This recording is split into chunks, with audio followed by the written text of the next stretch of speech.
ಎಲ್ಲರಿಗೂ ನಮಸ್ಕಾರ. ನನ್ನ ಹೆಸರು ಸರಸ್ವತಿ.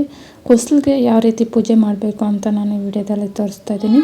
ಹೊಸ್ಲಿಗೆ ಪೂಜೆ ಮಾಡಬೇಕಾದ್ರೆ ಗುರುವಾರ ಬೆಳಗ್ಗೆ ಹೊಸ್ಲಿಗೆಲ್ಲ ತೊಳೆದು ಪೂಜೆನ ಮಾಡಬೇಕಾಗುತ್ತೆ.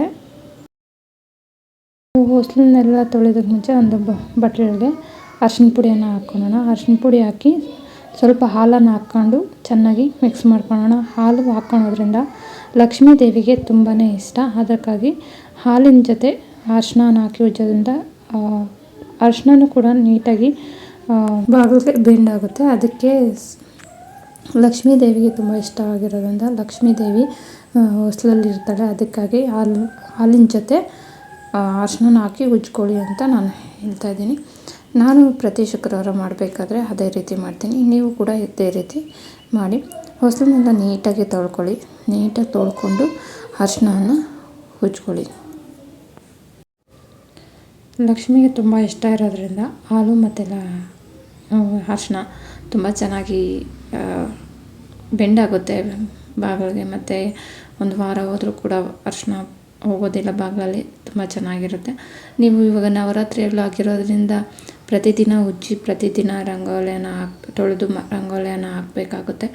ಅದಕ್ಕಾಗಿ ಜ್ಯೇಷ್ಠ ಲಕ್ಷ್ಮಿ ಮನೆಯೊಳಗಡೆ ಬರಬಾರ್ದು ಅಂದರೆ ಹಾಲಿನಿಂದ ಮತ್ತು ಅರಿಶಿನ ಕಲಸಿ ಇಡೋದ್ರಿಂದ ಜ್ಯೇಷ್ಠ ಲಕ್ಷ್ಮಿ ಬರೋದಿಲ್ಲ. ಈ ರೀತಿ ಮಾಡೋದ್ರಿಂದ ತುಂಬಾ ಒಳ್ಳೆಯದು. ನಮ್ಮನೆಗೆ ಸಂಪತ್ತು ಐಶ್ವರ್ಯ ಬರುತ್ತೆ. ಹಾಗಾಗಿ ಈ ರೀತಿ ಅರಿಶಿನ ಉಜ್ಕೊಳ್ಳಿ. ಆ ಕಡೆ ಈ ಕಡೆ ದೀಪನ ಹಚ್ತೀವಲ್ಲ, ಅದ್ರ ಕೆಳಗಡೆ ಕೂಡ ನೀವು ಅರಿಶಿನದಲ್ಲಿ ಉಜ್ಜಿ ನೀಟಾಗಿ ಇಟ್ಕೊಳ್ಳಿ. ನಾನು ಅರಿಶಿನ ಎಲ್ಲ ಉಜ್ಜಿ ನೀಟಾಗಿ ಇಟ್ಕೊಂಡ್ಮೇಲೆ ಕುಂಕುಮನ ಇಟ್ಕೊತಾ ಇದ್ದೀನಿ. ಕುಂಕುಮನ ನೀವು ನಿಮಗೆ ಇಷ್ಟ ಯಾವ ರೀತಿ ಬರುತ್ತೋ ಆ ರೀತಿ ಕುಂಕುಮನ ಇಟ್ಕೊಳ್ತಾ ಬನ್ನಿ.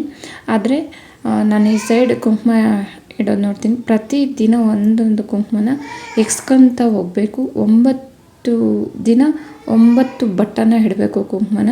ಅದನ್ನು ಮಾತ್ರ ಹೊರಿಸ್ಬಾರ್ದು. ಇದನ್ನು ಮಾತ್ರ ಬಾಗಿಲ ಮೇಲಿರೋ ಅರಿಶಿನ ಕುಂಕುಮನ ಹೊರಿಸ್ಬೋದು. ಮತ್ತು ದಿನ ಅರಿಶಿನ ಉಜ್ಜಿ ಅರಿಶಿನ ಕುಂಕುಮ ಇಟ್ಟು ಪೂಜೆ ಮಾಡಬೇಕಾಗುತ್ತೆ. ನೋಡಿ, ಇಲ್ಲಿ ಸೈಡಲ್ಲಿ ನಾನು ತೋರಿಸ್ತಾ ಇದ್ದೀನಲ್ಲ, ಈ ಸೈಡಲ್ಲಿ ಕುಂಕುಮ ಇಟ್ಟಿದ್ದೀನಲ್ಲ, ಈ ಒಂದು ಕುಂಕುಮನ ಫಸ್ಟ್ ದಿನ ಹಿಡಿ. ಫಸ್ಟ್ ದಿನ ಈ ಥರ ಕುಂಕುಮನ ಹಿಡಿ, ಕುಂಕುಮ ಅರಿಶಿನ ಹಿಡಿ. ನೆಕ್ಸ್ಟ್ ದಿನ ಇವಾಗ ಗುರುವಾರ ಇಟ್ಟಿದ್ದೀರಂದರೆ ಶುಕ್ರವಾರ ನೆಕ್ಸ್ಟ್ ಕುಂಕುಮನ ಮೇಲೆ ಇಡಬೇಕು.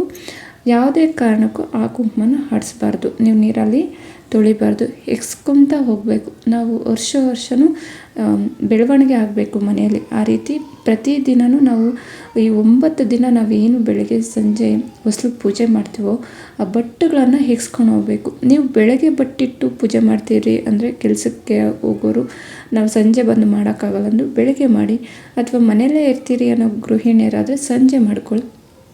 ಆ ಬಟ್ಟನ ಇಟ್ಟ ಮೇಲೆ ನೀವು ಒಂದು ಕಾರಣಕ್ಕೂ 9 ದಿನ ಒರೆಸ್ಬಾರ್ದು. ನೋಡಿ, ಆ ರೀತಿ ಬಟ್ಟನ ಇಡಬೇಕು.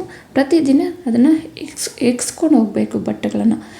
ಇವತ್ತು ಗುರುವಾರ ಒಂದು ಇಟ್ಟಿದ್ದೀವಿ ಅಂದರೆ ಶುಕ್ರವಾರ ಒಂದು ಇಟ್ಕೊಳ್ಳಿ, ಶನಿವಾರ ಒಂದು ಇಟ್ಕೊಳ್ಳಿ, ಭಾನುವಾರ ಒಂದು ಇಟ್ಕೊಳ್ಳಿ. ಆ ಥರ ಮೇಲಕ್ಕೆ ಆ ಥರ ಎಕ್ಕಿಸ್ಕೊಂಡು ಹೋಗ್ತಾ ಇರಬೇಕು ಕುಂಕುಮನ. ಆ ರೀತಿ ಮಾಡೋದ್ರಿಂದ ನಮ್ಮ ಜೀವನದಲ್ಲಿ ಕೂಡ ನಾವು ಮಾಡೋ ಸಂಪಾದನೆ ಕೂಡ ಇನ್ಕ್ರೀಸ್ ಆಗ್ತಾ ಹೋಗುತ್ತೆ. ನಾವು ಅಂದ್ಕೊಂಡಿದ್ದ ಕೆಲಸಗಳು ಕೂಡ ಆಗುತ್ತೆ. ಅದಕ್ಕೆ 9 ದಿನ ನಾವು ನವರಾತ್ರಿಯಲ್ಲಿ ಹೊಸ್ಲಿನ ಪೂಜೆನ ಮಾಡ್ತೀವಿ. ಹಾಗೆ ರಂಗೋಲಿಯನ್ನು ನೀವು ಹಟ್ಟಬೇಕಾದ್ರೆ ರಂಗೋಲಿಯನ್ನು ಅಕ್ಕಿ ಹಿಟ್ಟಿನಿಂದ ರಂಗೋಲಿಯನ್ನು ಹಾಕಿ. ಲಕ್ಷ್ಮೀ ದೇವಿಗೆ ತುಂಬಾ ಇಷ್ಟ ಅಕ್ಕಿ ಹಿಟ್ಟಿನಿಂದ ರಂಗೋಲಿ ಹಾಕೋದ್ರಿಂದ. ನಿಮ್ಗೆ ಆಲ್ರೆಡಿ ಗೊತ್ತಿರುತ್ತೆ. ಗೊತ್ತಿಲ್ಲದಿದ್ದವರು ತಿಳ್ಕೊಳ್ಳಿ, ರಂಗೋಲಿಯನ್ನು ಹಾಕ್ಕೊಳ್ಳಿ. ನಿಮಗೆ ಯಾವ ರಂಗೋಲಿ ಬರುತ್ತೆ, ಈಗ ಕಮಲ ಹೂವು ಬರುತ್ತಾ, ಕಮಲ ಹೂದಲ್ಲಿ ರಂಗೋಲಿಯನ್ನು ಹಾಕಿ. ಅಷ್ಟದಳ ರಂಗೋಲಿಯನ್ನು ಹಾಕ್ಬೋದು. ಕೆಲವರಿಗೆ ಅಷ್ಟದಳ ರಂಗೋಲಿ ಹಾಕೋದಕ್ಕೆ ಬರೋದಿಲ್ಲ. ಅಂಥವ್ರು ಏನು ಮಾಡ್ತೀರಾ ಅಂದರೆ 8 ದಳ ರಂಗೋಲಿಯನ್ನು ಬರುತ್ತೆ, 8 ದಳದ ಹೂವು ಬರುತ್ತೆ. ಆ ಹೂವನ್ನು ನೀವು ಹಟ್ಟಿ ನಾನು ತೋರಿಸ್ತಾ ಇದ್ದೀನಿ ನೋಡಿ, 8 ದಳದ ಹೂವು. ಇದನ್ನು ಕೂಡ ಬೇಕಾದರೆ ನೀವು ಹಾಕ್ಕೊಬೋದು. ಅಥವಾ ಕುಬೇರ ರಂಗೋಲಿಯನ್ನು ಕೂಡ ನೀವು ಹಾಕ್ಕೊಬೋದು. ನಿಮಗೆ ಯಾವುದು ಸುಲಭವಾಗಿ ಬರುತ್ತೋ ಆ ರೀತಿ ರಂಗೋಲಿಯನ್ನು ಹಾಕ್ಕೊಳ್ಳಿ. ಹಾಗೆ ಹೊಸ್ಲ ಪೂಜೆ ಜೊತೆ ತುಳಸಿ ಕಟ್ಟೆ ಹತ್ರ ಕೂಡ ಕ್ಲೀನಾಗಿ ನೀಟಾಗಿ ಮಾಡಿ ರಂಗೋಲಿಯನ್ನು ಹಾಕಿ ತುಳಸಿ ಗಿಡಕ್ಕೂ ಕೂಡ ಪೂಜೆಯನ್ನು ಮಾಡಿ ಅರಿಶಿನ ಕುಂಕುಮ ಇಟ್ಟು ತುಪ್ಪದ ದೀಪನ ಹಚ್ಚಿ ತುಳಸಿ ಕಟ್ಟೆ ಹತ್ರ ಕೂಡ ನೀವು ಪೂಜೆಯನ್ನು ಮಾಡಬೇಕಾಗುತ್ತೆ. ಹೊಸ್ಲ ಪೂಜೆ ಮನೆಯಲ್ಲಿ ಮತ್ತು ತುಳಸಿ ಕಟ್ಟೆ ಹತ್ರ 3 ಹತ್ರನೂ ನೀವು ಪೂಜೆಯನ್ನು ಮಾಡಬೇಕು. ಹಾಗೆ ರಂಗೋಲಿಯನ್ನು ಬಿಟ್ಕೊಂಡು ಹಾಗೆ ಅಷ್ಟದಳ ರಂಗೋಲೆ ಜೊತೆ ಕುಬೇರ ರಂಗೋಲೆ ಕೂಡ ನಾನು ಈಗ ತೋರಿಸ್ತೀನಿ. ಕುಬೇರ ರಂಗೋಲೆ ದೀಪದ ಕೆಳಗಡೆ ಯಾವ ರೀತಿ ಹಾಕಬೇಕು ಅಂತ. ಕುಬೇರ ರಂಗೋಲೆನೇ ಅಂತಲ್ಲ, ಅಷ್ಟದಳ ರಂಗೋಲೆ ಕೂಡ ನೀವು ಹಾಕಿ ದೀಪನ ಹಚ್ಬೋದು. ಹಾಗೆ ಬನ್ನಿ ಮರದ ಪೂಜೆ ಬಗ್ಗೆ ಕೂಡ ಹೇಳಿದ್ದೀನಿ. ಬನ್ನಿ ಮರದ ಪೂಜೆ ಯಾರ್ಯಾರು ನೋಡಿಲ್ಲ ಹೋಗಿ ಒಂದ್ಸರಿ ಬನ್ನಿ ಮರದ ಪೂಜೆ ಕೂಡ ನೋಡಿ. ಬನ್ನಿ ಮರದ ಕೂಡ ನವರಾತ್ರಿಗಳ ಟೈಮಲ್ಲಿ ಬನ್ನಿ ಮರಕ್ಕೆ ಪೂಜೆ ಮಾಡಿದ್ರೆ ತುಂಬಾ ಒಳ್ಳೆಯದು. ನಮ್ಮ ಇಷ್ಟಾರ್ಥಗಳು ಕೂಡ ಈಡೇರುತ್ತೆ. ಅದಕ್ಕಾಗಿ ನೀವು ಕೂಡ ಬನ್ನಿ ಮರಕ್ಕೆ ಪೂಜೆಯನ್ನು 9 ದಿನ ಆದರೆ ಸಾಧ್ಯವಾದರೆ 9 ದಿನ ಮಾಡಿ, ಅಥವಾ ಆಗಲ್ಲ ಅಂದವರು ಒಂದಿನ ಆದರೂ ಬನ್ನಿ ಮರಕ್ಕೆ ಪೂಜೆ ಮಾಡಿ. ಈ ರೀತಿ ಕುಬೇರ ರಂಗೋಲಿನ ಹಾಕ್ಕೊಂಡು ವೀಳ್ಯದೆಲೆಯನ್ನು ತೊಗೊಂಡು ವೀಳ್ಯದೆಲೆಗೆ ನೀಟಾಗಿ ತೊಳೆದು ಕುಂಕುಮನ ಉಜ್ಕೊಳ್ಳಿ. ಕುಂಕುಮನ ಉಜ್ಕೊಂಡು ನೀಟಾಗಿ ಅದರ ಮೇಲೆ ನೀವು ದೀಪವನ್ನು ಹಚ್ಚಬೇಕಾಗುತ್ತೆ. ದೀಪನ ಹಚ್ಚಬೇಕಾದ್ರೆ ದೀಪ ಹಂತಿಯನ್ನು ಕೂಡ ನೀವು ನೀಟಾಗಿ ಅರಿಶಿನ ಹಾಕಿ ಚೆನ್ನಾಗಿ ಉಜ್ಜಿ ಅರಿಶಿನದ ಜೊತೆ ಉಜ್ಕೊಳ್ಳಿ. ಉಜ್ಜಿ ಕುಂಕುಮದಿಂದ ಅಲಂಕಾರ ಮಾಡಿ ಹೂವನ್ನು ಇಟ್ಟು ಕಡ್ಡಿ, ಕರ್ಪೂರ, ಹೂವು ಹಾಗೆ ಬಾಳೆಹಣ್ಣು ನೈವೇದ್ಯವನ್ನು ಇಡಿ. ನೀವು ಫಸ್ಟ್ ದಿನ ನವರಾತ್ರಿ ದಿನ ನೈವೇದ್ಯ ಮಾಡಿರ್ತೀರಲ್ಲ, ಆ ನೈವೇದ್ಯವನ್ನು ಇಟ್ಟು ಕಾಯಿ ಹೊಡೆದು ಫಸ್ಟ್ನೇ ದಿನ ಪೂಜೆಯನ್ನು ಮಾಡಬೇಕಾಗುತ್ತೆ. ಇನ್ನು 7 ದಿನ ಬಾಗಿಲನ್ನು ಒರೆಸಿ ಅರಿಶಿನ ಕುಂಕುಮ ಇಟ್ಟು ರಂಗೋಲಿಯನ್ನು ಹಾಕಿ ಒಂದು ಕಡ್ಡಿ ಮತ್ತು ಹೂವು ಇಟ್ಟು ಕಡ್ಡಿ ಅಂಟಿಸಿ ದೀಪ ಆರಾಧನೆ ಮಾಡಿದ್ರೆ ಸಾಕಾಗುತ್ತೆ.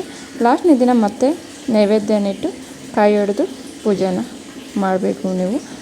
ಇದು 9 ದಿನದ ನವರಾತ್ರಿಗಳ ಪೂಜೆ, ಹೊಸಲಿನ ಪೂಜೆ ಬಗ್ಗೆ ನಾನು ತಿಳಿಸ್ಕೊಟ್ಟಿದ್ದೀನಿ. ನಿಮ್ಮೆಲ್ಲರಿಗೂ ಇಷ್ಟ ಆಗಿದೆ ಅಂತ ತಿಳ್ಕೊಂಡಿದ್ದೀನಿ. ನಿಮ್ಮೆಲ್ಲರಿಗೂ ಇಷ್ಟ ಆದರೆ ದಯವಿಟ್ಟು ಚಾನಲ್ನ ಸಬ್ಸ್ಕ್ರೈಬ್ ಮಾಡ್ಕೊಳ್ಳಿ. ಹಾಗೆ ಫ್ರೆಂಡ್ಸ್ಗೆ, ಫ್ಯಾಮ್ಲಿಗೆ ವಿಡಿಯೋನ ಶೇರ್ ಮಾಡಿ. ಅವ್ರಿಗೂ ಕೂಡ ಈ ವಿಡಿಯೋ ಯೂಸ್ ಆಗುತ್ತೆ ಅಂತ ತಿಳ್ಕೊತ ಇವತ್ತಿನ ವಿಡಿಯೋನ ಇಲ್ಲಿಗೆ ಮುಗಿಸ್ತಾ ಇದ್ದೀನಿ. ವಿಡಿಯೋ ನೋಡಿದ್ದಕ್ಕಾಗಿ ಧನ್ಯವಾದ. Thank you so much.